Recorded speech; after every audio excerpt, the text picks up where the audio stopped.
Hello love, kamusta kayo? So ito, punta kami ng palengke para makapagluto ng buro. At the same time, para magkaroon na rin kami ng mga gulay sa ref at saka mga baboy. Actually, na-pick up na namin siya.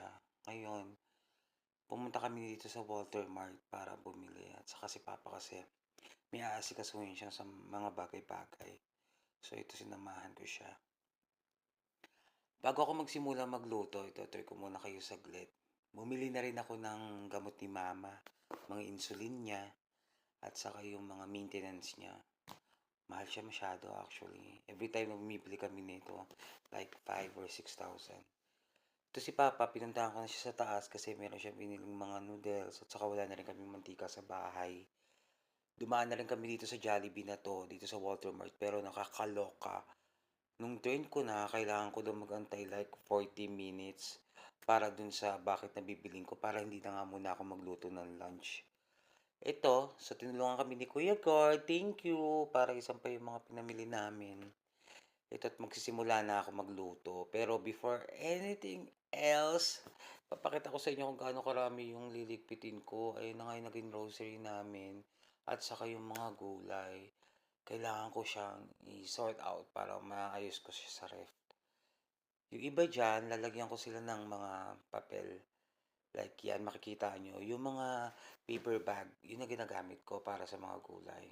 Yun, nakita nyo na rin yung mga manok, baboy.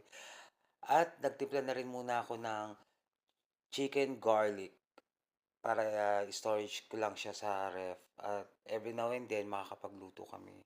Para siyang tosino somehow. Hindi ko na napakita kung paano ko niluto. Simulan na natin yung pagluluto ng buro. Ayan, nilagay ko na yung sibuyas. Dinamihan ko na yung mantika kasi kailangan magmantika to. Nilagay ko na rin dito yung luya. Kailangan siyang mahalo ng matagal at saka lutuin in low heat. So ngayon ito na yung bawang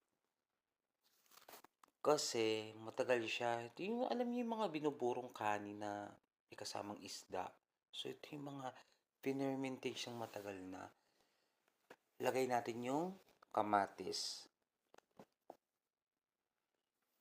Yan. Kailangan yung kamatis na yan madurog. Like, mag-ano siya, mag-crush siya sa mantika. At magmantika din siya. Makadagdag sa mantika. Haluin lang natin ng haluin ng haluin. Ganon din mamaya kapag nalagay na natin yung buro. So ito, medyo nagmamantika na yung kamatis. Like, nadurog na